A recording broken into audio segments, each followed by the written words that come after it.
everybody. I'm Dana Levy-Hoffman. I'm Switzerland's leading healthy lifestyle specialist, guiding you to a healthy body bite by bite. Welcome back to Give Peas a Chance, where we touch all aspects of health, interviewing top experts in different fields. Today I'm here with my good friend, Karin Andersson.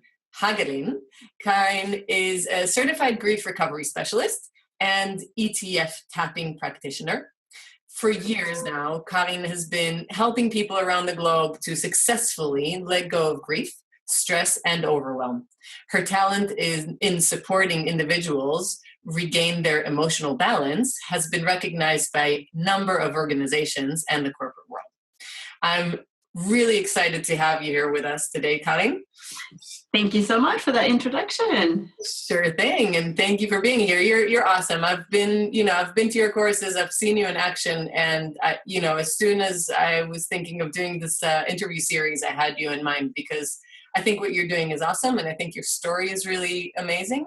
And in general, what you do with people, I think it makes sense to me, and it makes sense to me because it's a very natural approach that works, which I love.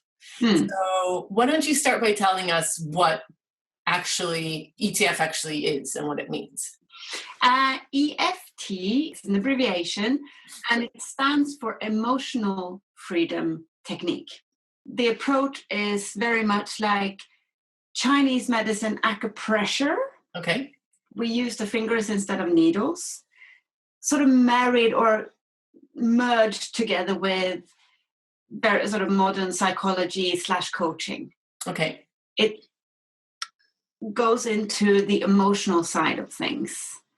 Why you have a physical pain might be manifested in your body because of something that happened in the past, or a belief that you hold, or something traumatic that you haven't really worked through yet. Right. So with EFT, we use the different tapping points following the meridian system of the Chinese medicine. Mm-hmm.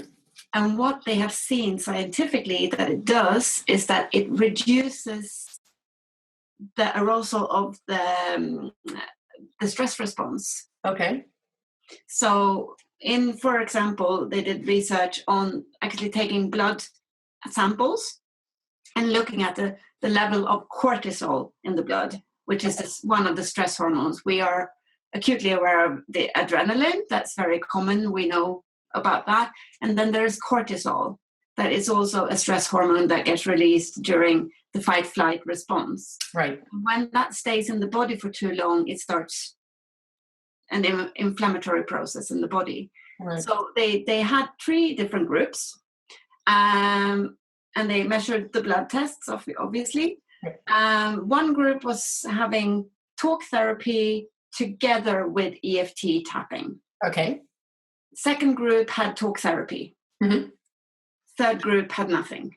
Okay. And when they compare these two groups with the talk therapy and do nothing, over time it was fairly similar, a reduction in the cortisol level in the blood.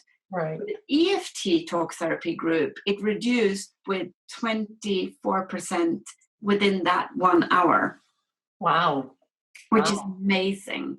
It really is. So it actually reduces the stress response in your body. It's sort of almost like, if you compare to a computer, Control-Alt-Delete. Right, exactly. So it actually sort of resets you and recalibrates you very, a lot quicker than any other therapy out there right now. And they're very, very acutely aware of this. That's why they're doing so much research to back the method up. And there are different tapping, modalities out there. I just happened to land on EFT tapping because it was convenient in my work as a grief recovery specialist. Okay. But you can hear of different tapping modalities out there. And they're generalized as tapping. So it would be... Yeah, exactly. So people call it, the tapping techniques. Okay. But, according to me, tapping, whatever you call it, it works. Okay. Yeah. And the ETF is, so we're talking about tapping versus, or not versus, but ETF is part of tapping. Are all tappings also including the therapy part to it as well? Because I've seen you in action, and this part also, we don't just sit there and tap and just chat. We actually do go into things. Is it also with general tapping, or is it just kind of like an extra, a bonus with I mean, the EFT tapping process, if you go to YouTube and you would watch a EFT tapping video, it has its elements. You would do like a setup statement on the side of the hand, basically like double clicking your Word file. What are you going to work on? So even though I feel overwhelmed today, I deeply and completely love and accept myself. And then you start tapping, first the very negative aspects of your problem, and then you sort of turn it around to like, but hey, I can do this. Yeah. So you don't actually ignore the problem. You confront. You go into it. Okay. To release it and not just put the dust under the carpet kind of thing. Right. There are different approaches to it, and I have worked on all of them because I mix and match. Yeah. Depending on what my client needs at the time, and they all work. Yeah. Because and it doesn't really matter if you believe it or not, because just by tapping the points, you no longer talk with the rational mind. You're actually talking directly to the body, and the body function will then turn off this stress response. Because if you're tapping your body like this, there's no way you can be chased by a tiger at the same time. Yeah. Or, in a very, very dangerous situation, because you wouldn't be doing this. Right, exactly. You'd just be running. Running. Mm-hmm. Okay.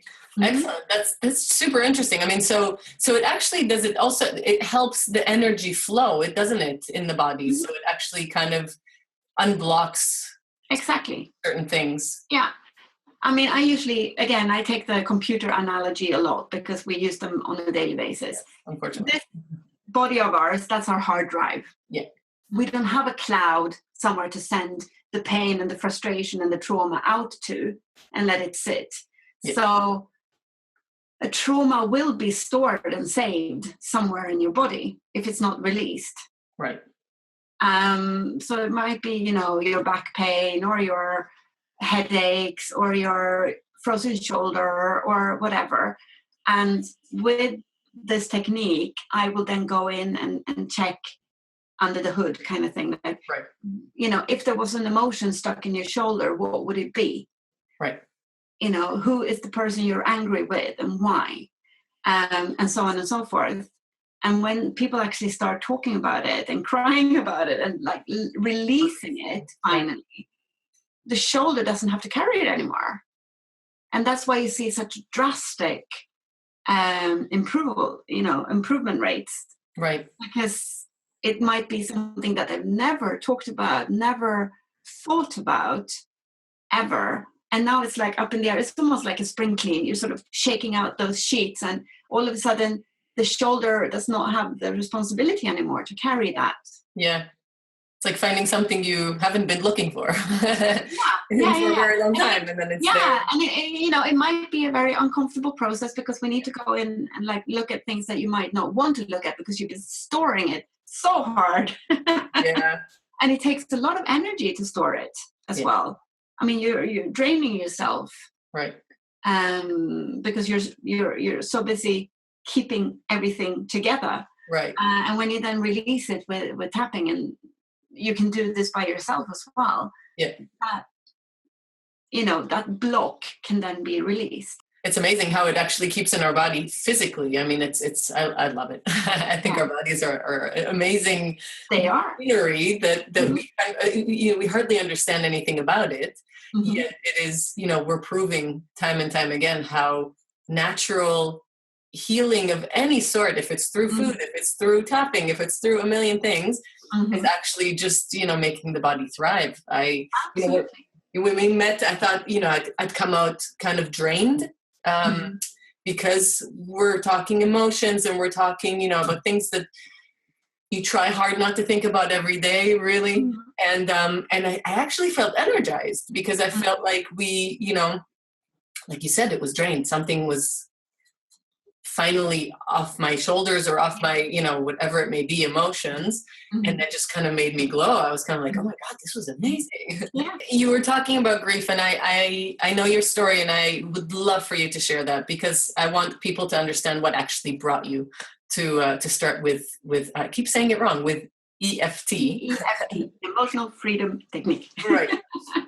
What actually got you started? So what brought you to grief consulting and I have to take you back to December of 2006. We were quite new in Zurich, and 3 months prior, we had given birth to our first daughter here in Zurich. And we were in Kinderspital here, and the doctor had just said, your daughter has a very rare genetic disease. It's terminal, and she has about approximately 5 more months to live. And, there are no words to describe the devastation and the shock to my system that was. And also being in a foreign country without the friends and the family, not speaking your mother tongue, all of these things at once. And, Ingrid lived for 8 months. We took care of her at home. It was a huge process. And luckily, we have had 2 healthy kids since then. We have a daughter who is turning 9 and a son who's turning 7. Mm-hmm. And as they were growing up, I just felt this urge to do something bigger with this story of mine, to be and help where I could help, where I have experience, where I can be a bit of a role model. Like, I've gone through this and now I'm doing this. Right. There is a path. There are many different paths to healing, and I can support the ones that resonate with me. Right. And I decided to do the grief recovery certification because there aren't that many people that can work on that depth. Right. And especially that speaks, English and also Swedish. There's a huge Swedish community in Switzerland. And I just decided that this is my purpose. I just need to do this. And as I was working with the grief recovery method, which is a very sort of, it's a structured process, but I also work a lot over Skype. And I was like, what do I do if someone has like a big breakdown in front of me? Yeah. Because they just realized that the ball they were pushing down, it's actually this. And I didn't realize I had forgotten, I had stored that away, I had chosen to forget that. I started researching like what is a really quick, efficient tool to bring down that stress response. Right. And my attention fell onto the Ortner siblings. It's Nick and Jessica Ortner, have a very sort of, a modern approach to it, which resonates with normal people. Yeah. And since then, I have actually started, putting together my own version of, grief recovery coaching, so to speak. Yeah. So I look at the individual I have in front of me, and I'm not like, you need the grief recovery process, and you also need the grief recovery process. It's really like, okay, here is Dana. You have experienced these things. Okay, so we'll go there. We'll do this assignment. We'll tap on this. We'll tap on that. And then just like organically work through the process that you need.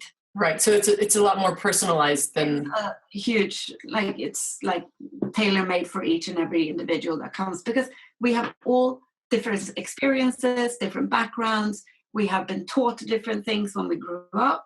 Right. About how to handle grief, how to handle setbacks, how to handle uncomfortable situations. Which usually was. I mean, when you think about it, it was just keep it in and just shut up about it and it will go away, but it really doesn't.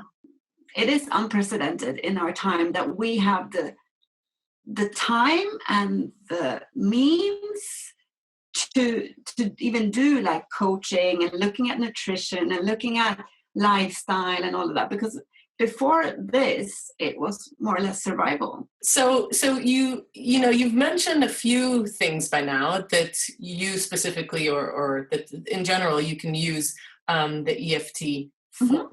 And the only thing that came to my mind constantly is that, a lot of these things a lot of people are actually using medication for these things, which, in my world, and I'm sure in your world as well, is more, it's covering up what's actually happening instead of taking care of the source of the problem. Exactly. So it's the Band-Aid approach, Right, exactly. So we're just kind of covering it up, and we're saying, I'll just keep popping pills for the rest of my life and it'll be fine because it'll be kind of hidden somewhere.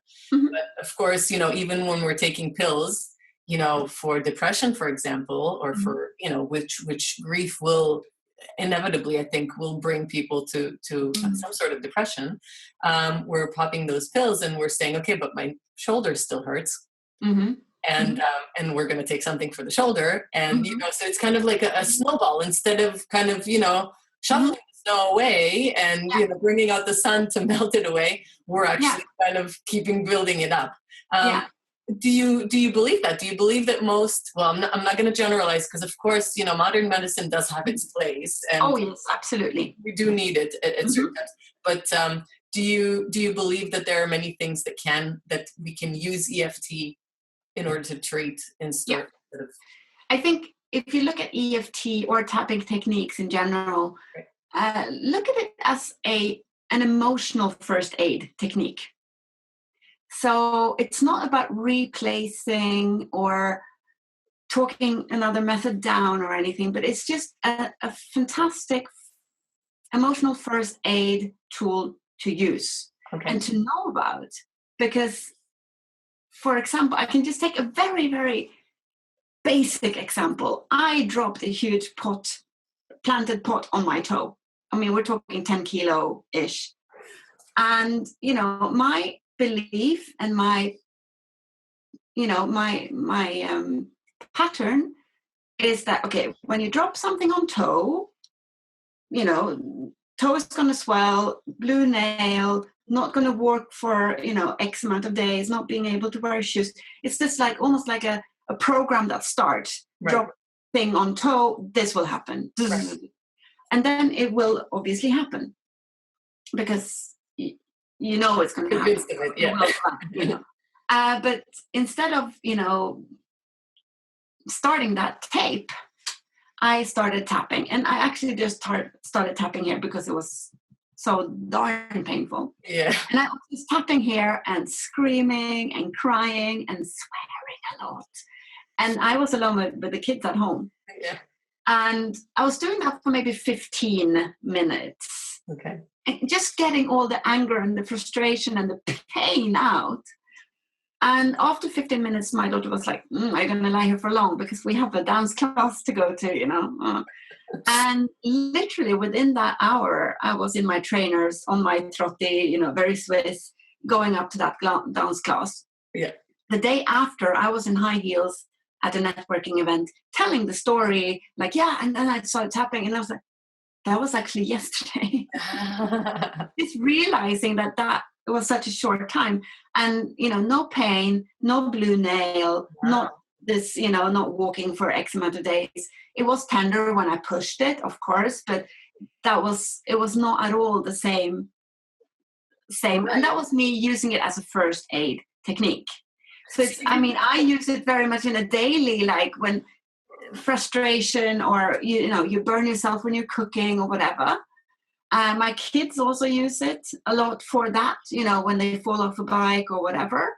When we talk about the emotional aspects of pain, it obviously is better if you bring in support, because you don't know what you're going to find underneath, and it might be scary. And the thing is that our brain, our subconscious, is also trained to keep us safe. Yeah. If there is a story or a trauma or something that the subconscious thinks is not safe for you to bring up, you're not going to know about it. Right. So So it doesn't matter how much tapping you do. No, exactly. No, well, it will sort of help to a degree. Yeah. I think when you then go and get support for the heavier Yeah. thing, you can then come down. You can have the support, Right. and I will then obviously ask more deep questions, because I'm there to help you cope with the answers. Right. Yeah. So there are different aspects. I mean, this everyday first aid kind of thing, and also like if you see someone panicking on the street, or you can just go and help them tap on the side of the hands, for example, because it's not too intrusive. Yeah.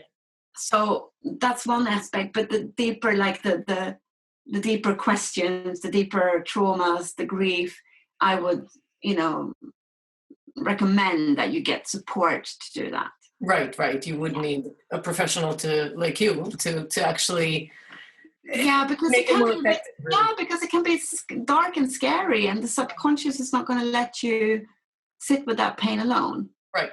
Yeah. That makes sense. So again, with the popping pills, like if you, especially for the chronic pain in your body, yeah, if you go if you go and tap it out, you most likely won't need this, the painkillers to treat that. Depression and like mental illness obviously needs medical help, trained psychologists, psychiatrists. I'm not saying don't go there, because sometimes we need a crutch to lean on. But it's this, this over years of medication that is a bit, that is an eyesore to me. Right. And I'm assuming, even when you go to a psychiatrist or psychologist or whatever it may be, to sit there and talk to them and actually use the tapping technique, if you're already going and if you already know, I've been there. You go for weeks and months and sometimes years, and sometimes you feel kind of stuck. And I think that might actually help to get a bit of a flow of things. And like you said, like unblock, certain situations. Exactly. And that's the cool thing with tapping, that you can add it to your own environment. So if you go to a psychologist or if you have a coach already, you can actually add tapping to the process. What would you recommend for people who haven't tried it before and don't want to look weird, walking around the street and kind of tapping their face? How would you, what would you recommend to them? First of all, you can actually, if you experience something and you are in a sort of a stressful situation. Yeah, well, if you sit in an airplane, or if you are, in a tunnel in a train that you don't like, or whatever it is, you can actually you don't have to tap around on your face and stuff. You can actually just stand and we see this. People do this automatically already. Right. Like if you have a headache, you do this.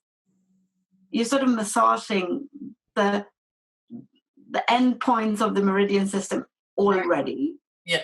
When we get scared, we do, this, and we're already protecting this part, like these points. So you can just sort of like stand and rub or play with your necklace. People do this all the time. Yeah. Sleight of hand is also something you can do sort of, a bit down below, underneath a table, or just sort of stand and do this. No one is going to notice. Yeah. Because they're so busy in their heads anyway. So, there are some sort of sneak techniques. Also, you can do it when you get home as well. Or if you have a meeting that you need to perform in and you're really, really stressed about it, you can actually go to the bathroom 5 minutes before and just, oh God, I'm really, really worried. Oh God, what if this happens? Da, da, da, da, da, da. And then you have sort of already given yourself like this release of stress, and then you can sort of go into the meeting way more relaxed, because you've effectively reduced your cortisol in the blood. Right. That's amazing. I love it.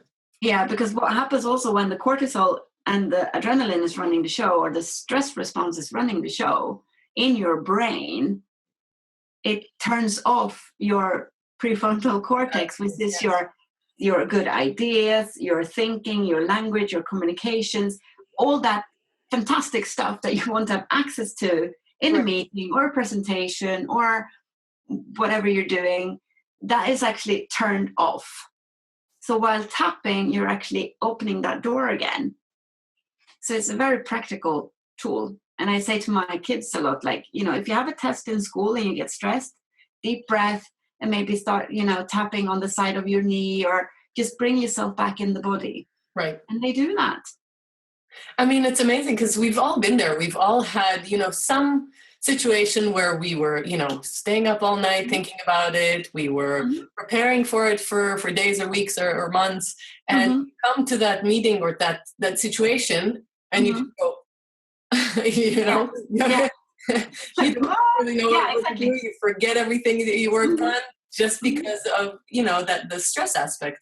And if you ease up on yourself and, how much time does it take and how much energy does it take? Really not much. To just kind of help yourself focus back down and clear some stress factors. That's absolutely. Yeah, because the stress itself is actually not a bad thing. It used to keep us alive. Right. That's why it's so great. But the thing is, there are not so often bears and tigers around anymore. But rather, it's this constant onset of stressors that we have today that is very hard for us to release from the system. So it becomes, instead of fighting or fleeing, we're stuck in this freeze response. Yeah. Oh, and this constant cortisol going in our blood. And that's why we have so much inflammatory disease today, because we can't, hit the boss on the on the cheek. We can't hide underneath our desks. We can't run out screaming from the office. Right. And so that impulse to release, to fight or flee, is stuck in our body. So tapping will actually help, release it. Excellent. I love it. Karin, thank you so much for joining us today. It was really, really awesome. I love talking to you. Every time we talk, I'm kind of like... Yeah. And I just want to say that if you want to know more about it, I have a huge list on my website with free resources. So you can find, again, more about Karin on her website, hagelingriefrecovery.com. And I highly recommend joining one of her EFT courses or meetings or all the, clubs that you do it. It's just excellent work. I love it. Meet her in person, see her in action. You're going to love it. Thank you again. And thank you, see you next time on Give Peace a Chance. Thank you.